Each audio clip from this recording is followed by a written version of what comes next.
Velocity PT Academy. You're here today, episode number 22 of the podcast. We're here with Andy Barker. So Andy is a qualified physiotherapist and worked in elite sport as well. But I'm going to let Andy do the introduction as well because I'm sure he can tell me a lot more about himself as well. So it's going to be a very beneficial podcast for you guys. Listen in on this one because we're going to get some good content. So first and foremost, welcome Andy. How are you doing? Very well, thank you. Yeah, thanks Ben for having me on the show. Looking forward to having a chat. Yeah, no, cracking. So could you just give a bit of an introduction about yourself then, Andy, please? So like Ben said, I am a qualified physiotherapist. I qualified about 10 years or so ago. At the moment, I am involved in quite a few different things. So I do some consultancy work within sport, both at the Football Association, in elite rugby. I also do some consulting with some private sort of professional dancers and a few other bits and pieces. So a couple of World Championship boxers, a couple of pretty famous within Leeds, but we won't sort of name so many names. And then away from the sort of clinical side of things, it's not too dissimilar to yourself. I provide sort of training for new grad therapists, so physios, sports therapists, sports rehabilitators, to give them really the education, learning and sort of skill sets they need to accelerate their learning as new grads and obviously develop their sort of career. Yeah, no, fantastic. I can see that being absolutely beneficial for our listeners there, especially with you. It's always kind of like a big pull when you've been working in professional sport, and I know you dropped a few things there, FA and a couple dancers and boxers and so on. So we'll look to get into that a little bit, but like we say, we'll not drop any names or anything. But just before we get into that, Andy, then, can you tell me a little bit about your background and maybe how you got into getting qualified as a physio and kind of like from the start to where you are now? Yeah, definitely. So I had a bit of a tricky start, really. From sort of back end of high school and sort of sixth form, I knew I wanted to pursue a career as a physio. But it actually took me sort of three attempts to actually get on a course. So going back 10, 12 years ago now, whatever it was when I was, probably longer than that when I was actually applying, it was really difficult to get on a course. I think it still is to this day, but a little bit different to now. The tuition fees were a lot less than they are now. So I think tuition fees at the time were about £3,000 a year as opposed to sort of 9,000 plus per year. Yeah. And also at the time, they were completely funded by the NHS. Mm-hmm. So obviously courses like that, like physiotherapy and similar courses were very, very popular, but also very difficult to get onto those courses. So even though I had the sort of the grades and the A levels for the entry, I didn't get a place first time. And then actually decided to go to Australia for a year to travel and to play a bit of rugby and just to sort of put that education, if you like. Obviously, I wasn't successful to start with. Whilst I was away, I then actually reapplied. Again, obviously, I still had the same sort of A-level qualifications and all the rest of it and entry requirements for the courses, but again, wasn't successful with getting on a course. So then actually enrolled on a different degree, so sports performance coaching.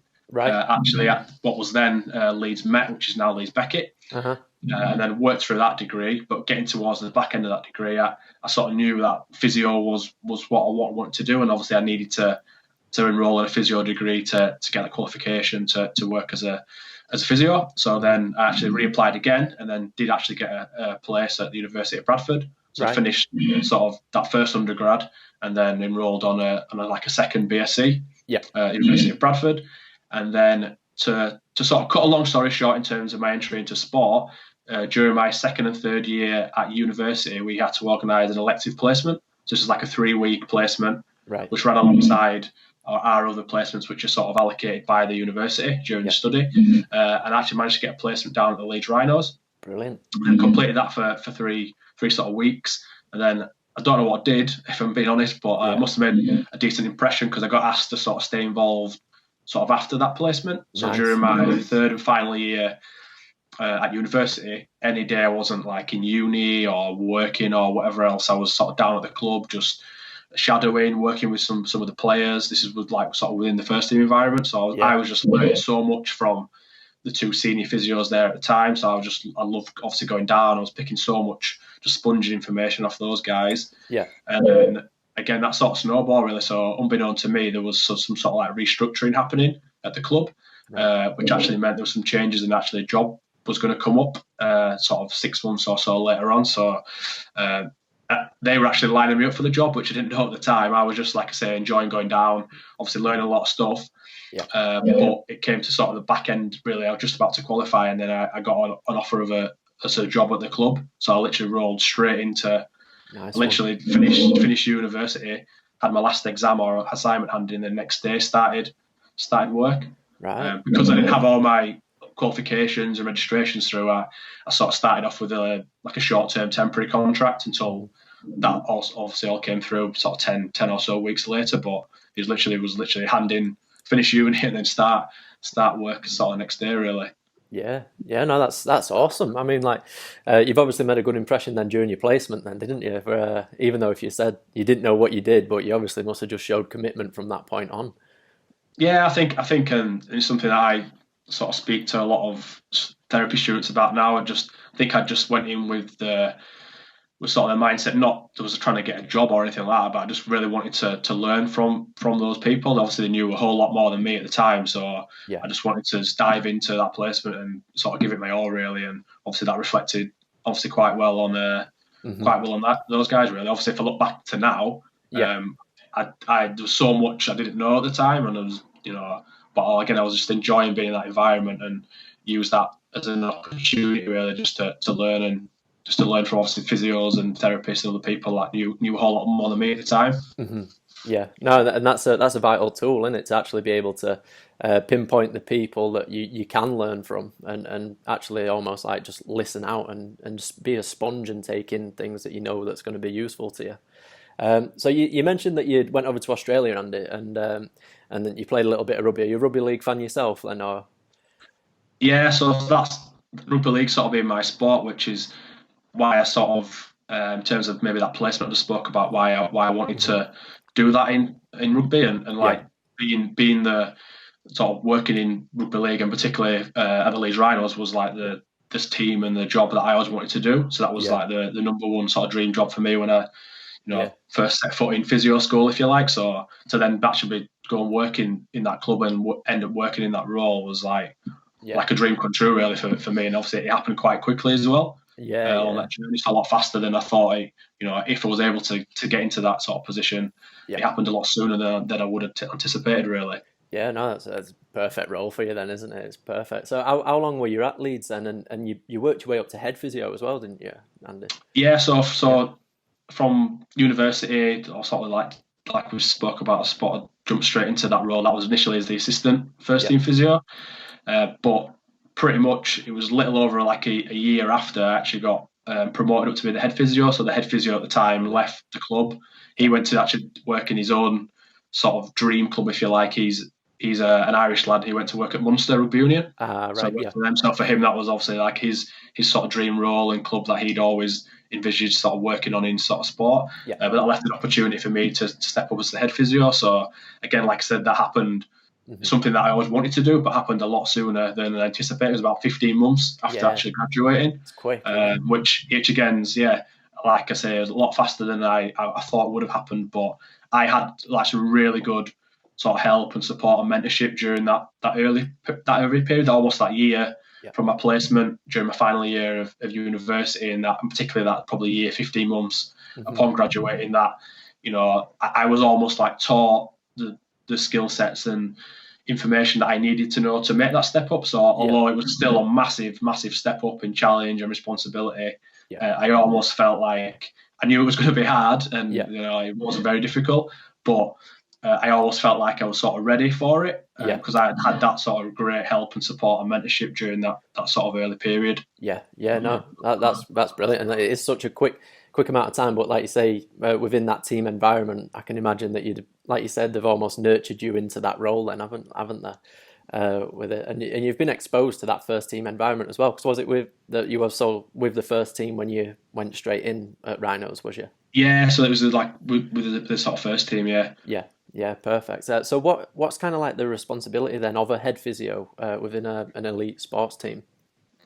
I think that going back to maybe the difference between being, say, the assistant physio, it's almost like the best job, because you're still treating the same players, doing all the same sort of things, but you probably don't have that pressure and responsibility, because ultimately it falls on someone else's head, which is the big difference between the sort of roles. So whilst being the lead physio, you're obviously responsible for what you're doing, but also a team of other people. So that's not just the other physio staff, that's the soft tissue therapist and liaising with some of the full-time and part-time doctors and everything else that sort of goes with that sort of role. So it was tough, working there. And I ended up working at Leeds for about 10 years, so up until round about this point, sort of last year. Right. So I jumped out of full-time sport and sort of pursue the consultancy work and to spend more time with, say, like the new Grad Physio and some of the other sort of teaching commitments I sort of have. Yeah. No, that's perfect. So within when you're working within an elite sports team, then Andy, how do you work cohesively? So what would your day be like? How would you work cohesively with like the strength and conditioning guys, for example, or the coaches out on the field? What do you like have a meeting and so on? What's that like? Yeah, so during taking the Leeds Rhinos as an example, I've obviously worked with quite a number of different people during that time. Obviously, coaches get hired and fired, and new staff come in both on the medical side, different coaches, S&C coaches, all different types of support staff, if you like. So getting to know the people you're working with, I think, is really important because you start to learn how people like information, how to communicate differently with different people, and you might have the same conversation with, say, one of your physio colleagues or an S&C coach or the head coach, which might be, the information might be exactly the same, but how you actually deliver that information, might be very different. I think one of the big ways to work well as a team is something like you just said there, is to be able to communicate well. And I think just having sort of regular meetings so everyone can be clear about what's happening, in that training day, whether it's at the end of a training day where you're sort of reviewing that day, planning the sort of next training day. Within sports, obviously, it's quite a high sort of pressure environment and things can change quite quickly. So ensuring that you are regularly, obviously, sitting down to spend time to to talk to the professionals to ensure that everyone's sort of reading off the same sort of page and everyone knows where everyone's at. To put like a medical spin on that, obviously, people need to be informed, the head coach, the S&C staff, about players who maybe have got niggles, injuries, return to play dates and things like that. So everyone obviously can plan accordingly with those sort of players and obviously manage the athletes in the sort of best possible way. Yeah, no, perfect. So we have a lot of therapists, Andy, that do graduate through our academy and they want to work with sports teams. But what would you say some potential challenges are that you could make them aware of that when you go into work with a sports team that could arise? So some of the probably main pitfalls that I see, particularly with like sort of junior therapists, is just probably not being actually aware of some of the challenges that are coming. So I think sometimes we have a bit of almost put into sort of a false sense of security when we do graduate, and at some point every therapist that I've ever met, and myself including myself in this, there'll be some point, whether it's a few days, weeks, months, into qualification, where you sort of have this big aha moment where you're like, wow, there's so much information, knowledge that and skills that I need to learn. Very, the disparity between what you've maybe learned during your undergraduate training and what you actually need to know in the sort of real world, if you like, to get the results with your patients or athletes you're working with is very, very different. And for me, I think back to some of the athletes I was working with when I was literally assessing them, and I literally had no idea, if I'm being totally honest, what was going on. Right. And I was like, I'm working in like the top level of sport here, and I'm not sure what I'm doing. But like I mentioned before, I obviously had a great support network around me to sort of help me. And I think one of the sort of biggest pieces of advice I'd give to younger therapists is probably firstly to actually try and get some experience in that environment, because sometimes the perception of maybe what you think an environment might be like, and sport is a good example of that, and what it's actually like are often very different. So you almost before you sort of throw all your eggs in one basket and say that's what I want to do, or that's the direction I want to take my career, you probably need to sort of go into that environment almost to like test drive it, so you can see what it's actually like, so then you are sure that's what it ultimately happened with me when I had that placement. I thought that's the environment I sort of want to work, brought up in and around rugby, and I want to work at the Leeds Rhinos, and I went in there and it was what I thought I would be, and probably more, and then that obviously gave me that sort of that drive to sort of keep pursuing that sort of area. But equally, some therapists, think they want to work in a particular environment, but when they actually realise what's involved in that environment, it sometimes changes their opinion. So that'd be one of the primary pieces of advice. The first thing that I think therapists should do, just to ensure that they are, driving towards the sort of right sort of area. Yeah. No, it makes sense. It's almost like just kind of get involved. If you think that that's what you want to do, just jump into it and get some experience in doing it. And you picked up on something there, Andy, as well, that I thought that can be quite important, is almost having someone that you can almost mentor you, that can almost kind of like just turn around and kind of be like, right, is this okay that I'm doing? Because it can be very easy to just get hands-on with somebody, and then you're telling yourself one thing and it actually could lead to something else. So almost having someone there that you could ask and like, right, is this okay? I'm going to treat it this way. Do you agree with that? That can potentially help out as well. No, I think that's massive, and I think that goes for any sort of profession, really, whether you're a therapist, PT, whatever it is. And I think sometimes when we qualify, which is it's not necessarily a bad thing, but sometimes you feel like you're a little bit isolated. So you're out there and you're working with your patients or athletes or clients or whoever you're sort of working with. And sometimes you feel a little bit alone, and sometimes you are, because ultimately you're a therapist, you're behind that sort of curtain or clinic door, and it's you and your patient, and you've obviously have to come up with the sort of goods, but having a network of people around you, people to speak to bounce ideas off, to ask questions, I think it's massive, regardless of the area that you're sort of working in. Because if you think about, link that back to maybe undergraduate training or any sort of other training course or area, the whole focus of those environments is for your learning. You get so much support. I think back to my time at university, where you could ask a lecturer or one of your peers. You spend all day learning in sort of a real sort of bubble, protected bubble, but then you sort of get out of that and you lose that completely, and you sort of left often to your own devices, really. And I guess if you've not got that help and support around you, it can be really challenging, again, regardless of probably the area that you work in. Yeah, no, definitely, 100%. So tell me a little bit about your new grad physio then, Andy. What's this that you're doing at the moment then?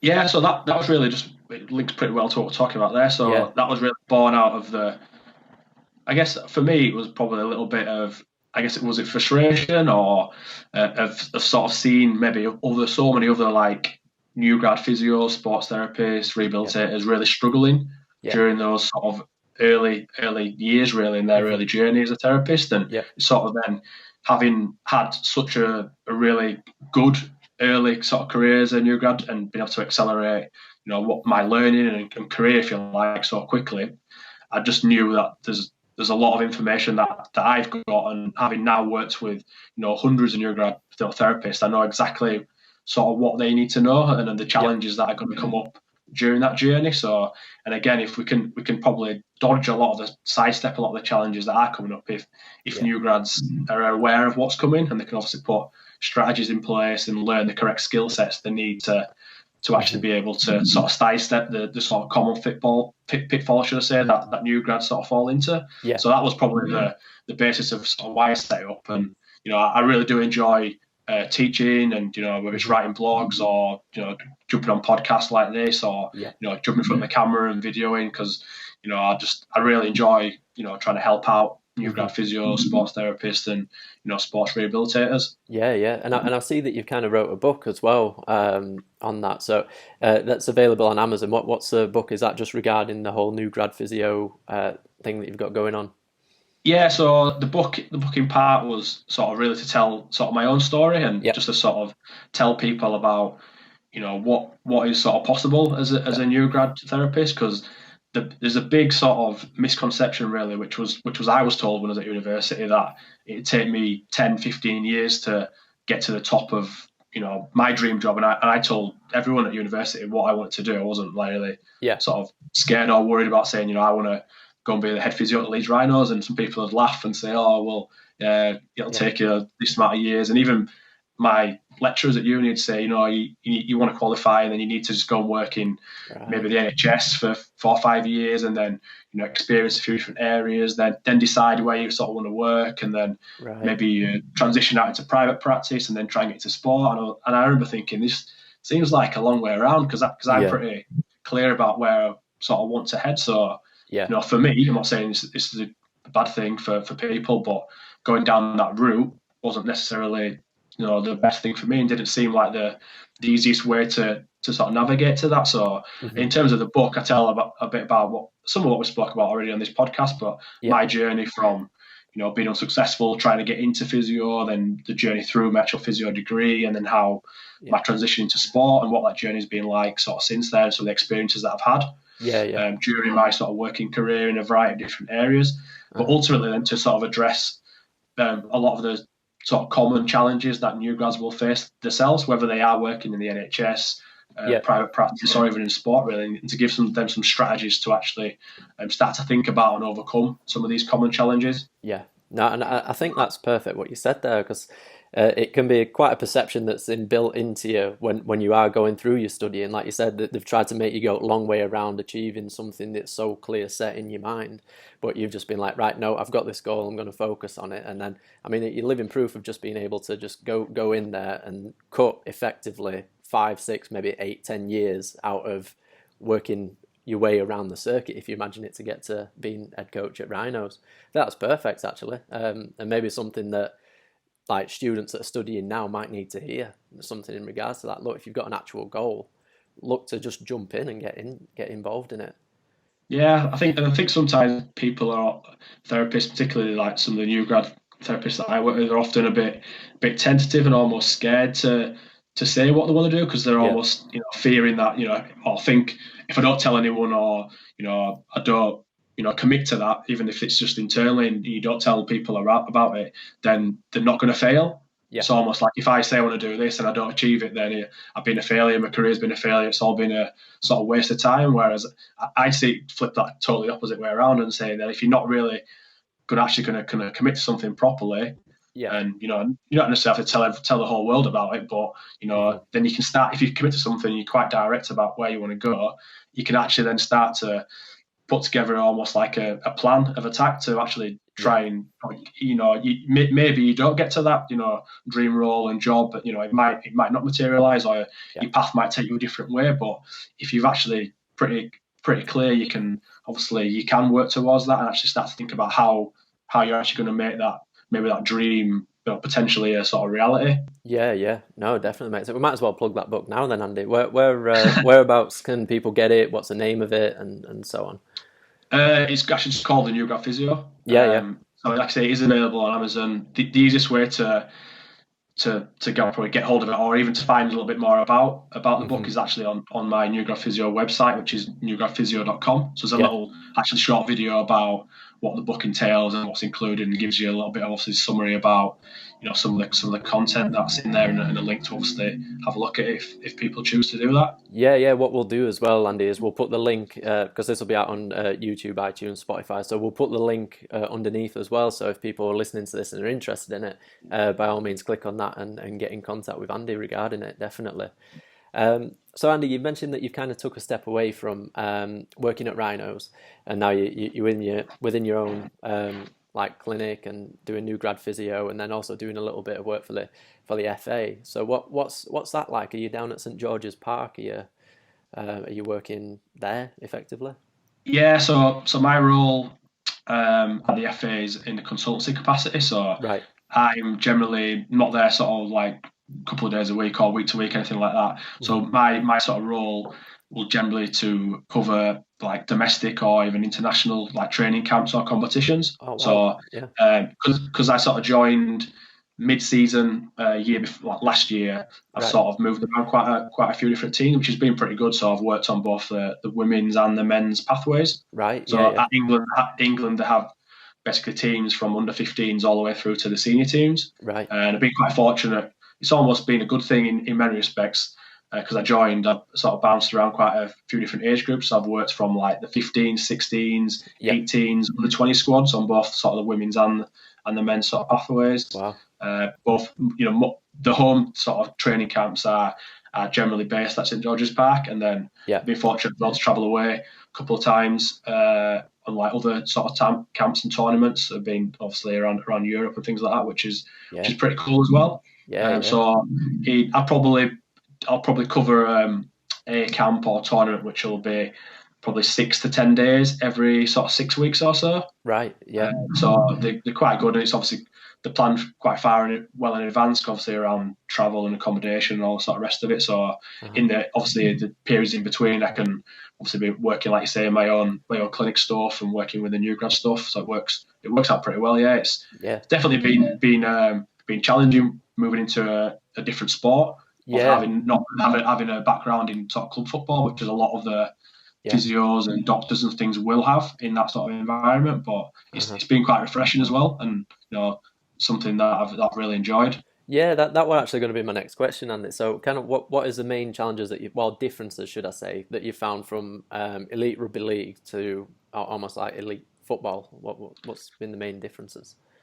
So, as you can probably imagine, in football, a lot of the injuries you see are probably like low back down, like hip, knees, ankles, hamstrings, and all the rest of it. Whereas in rugby, because of the nature of the sort of collisions, you see everything from all those things, plus obviously shoulders, upper backs, necks, all sorts of things, arms and fingers, and which are less common. So probably the injury spectrum you see is probably a little narrower sort of in football. But again, the demands of the game in football, in terms of running, a lot of the high speed stuff, change direction stuff, again, is a lot different to rugby. And so just obviously tailoring then your rehab as a physio working in football is different to rugby. Probably differences in terms of the collision and what actually the players need to actually do to operate at the sort of highest level in sort of football. So it's been. But again, that probably links back to what we discussed before about having, again, good relationships with other members of the team. So the S&C guys and the coaches. So they can probably, by working well together, we can obviously develop a package of care for treatment and rehab that obviously gives the footballers sort of what they need. Yeah, no, definitely. That sounds awesome, actually. And to work with FA, it'd be a good time as well to be working with FA, especially if you're within that England setup and different pathways, because you've got those Euros coming up at end of this year as well. So hopefully we might see you run onto the pitch at some point. So what's it like, Andy, kind of going from club to then obviously you do your consultancy stuff with the FA, but then going private as well. So that step from being day to day in a club to kind of then just like taking a step out, and is it like a private clinic that you've got by yourself? Yeah, it's a private clinic in Leeds. So I split my time on a normal week when I'm not doing any of the FA consultancy work. It pretty much be split sort of half and half, where I'll do half my working weeks in clinic, both treating patients and clients that come through, and also some of the like running of the clinic and looking after the other therapists that work there. Then the other half of the weeks involved with the sort of new grad physio stuff. So it just brings sort of different challenges. It's been great, because one of the main drivers of me leaving full-time sport is to almost give me more time and mobility to sort of spend on those sort of things. So to push the clinic to really work and spend the time that I wanted to do really on the sort of the new grad physio stuff. I've also got a young family as well, so within regards to working in full-time sport is very, very tough. So in terms of the time and schedules and things change so erratically, you always have to, everything else sort of comes second, which when you're pretty young and all the rest of it, you can sort of work around that. But when you've obviously got other commitments like two young boys and all the rest of it, it's something that makes it a bit more difficult. And being told, for example, in sort of sport, and again, this goes back to the whole idea of test driving and finding out about certain jobs and careers, because working in sport, you pretty much get told when you can go on holiday, when you're in, what time you're there, and things crop up all the time. So you sort of have to work your life around those sort of full-time jobs in sport, whereas now I have a lot more freedom to book time off when I want, pretty much go on holiday when I want, and agree to some of the consultancy stuff, or sometimes turn things down because it doesn't fit in with some of the stuff I'm doing. So I think having that time and flexibility to what I'm doing now, to be able to say to yourself when jump on a podcast and arrange it, pretty quickly is something. If I was working in full-time sport, I'd have probably been ringing you this morning saying, "Oh, I'm stuck at work. Something's come up. We'll have to do it again another time," which again can be quite frustrating when you want to do certain things and enjoy doing other things. So it's very different, and I wouldn't for 1 minute change that sort of my past, if you like, working in full-time sport, and I wouldn't rule out ever working, in full-time sport again in the future. But right now, I'm obviously really enjoying the things I'm doing, really. Yeah, I can imagine 2 young children, that takes up a lot of time as well. So never mind having 13 other children running about on a field. It's the two ones at home that count the most. So no, that's perfect, and it's kind of like segued into kind of like where you want it to be in life at the moment. So you've been able to manipulate it and choose which direction that you want to take it. That's perfect. So if anybody is, well, we've kind of already covered a few things, but if anybody's wanting to get in contact with you then, Andy, in terms of like the new grad scheme, new grad physio, sorry, or maybe even like purchase the book and go into your websites, we'll put the links at the bottom underneath, but if you just want to shout that out again, just so then the guys can hear it. Yeah, so I'm relatively active with sort of posting, whether that's blogs and links to resources I do on all the usual sort of social media channels. So the easiest way to find me on there is to search New Grad Physio. Yep. And then we talked about the website before, so the website's got all my resources, links to blogs, podcasts. It's got all other downloadable free resources up on the site, which is newgradphysio.com. So just obviously head to there. That's probably the easiest way to obviously connect in terms of some of the content that I put out there, and obviously check out with what I'm doing. Yeah, awesome. Have you got any social media pages, like Instagram page or anything that you might be able to direct guys to? Yeah, so I'm on Instagram, Twitter, Facebook. So again, the easiest way, if you go onto those platforms and just search New Grad Physio, you should be able to find me pretty easily. Yeah, right, fantastic. So yeah, I think we've kind of just covered a good amount of stuff there, Andy. That's been perfect. Thank you very much. And I'll be sure some of the guys listening to this will be wanting to get in contact to have a look at your new grad physio, and also maybe even just pick your brains about certain things as well. But either or, we'll direct them to you if that's okay. Yeah, that's fine. Just obviously, if anyone wants to get in touch, don't hesitate, and just reach out to me, and I'll get back to you as soon as I can. Yeah, awesome. Right, we're going to wrap this episode up here anyway, guys. So thanks for listening, and be sure to subscribe to the channel. And Andy, you've also got, you said, a podcast channel yourself. Do you want to shout that out? A few months ago, I launched a podcast myself. So I think we're on, at the time of recording this, about episode 15 or 16 is things due to go out tomorrow. So so that was one of my main aims at the sort of start of the year, was one to knock out the book, to launch a podcast as well. So they're sort of two of the big three things I've sort of ticked off already, which has been good, and one still to go now, if you like to. Awesome. Before the end of the year. But again, if you just on your sort of preferred platform in terms of podcasts, just again search for the New Grad Physio, and you should be able to find that podcast pretty easily. Awesome. So yeah, guys, get listening to that as well if you're interested in all things therapy and physio. So thanks a lot, Andy, and we'll stop it there. Catch you on the next one, guys.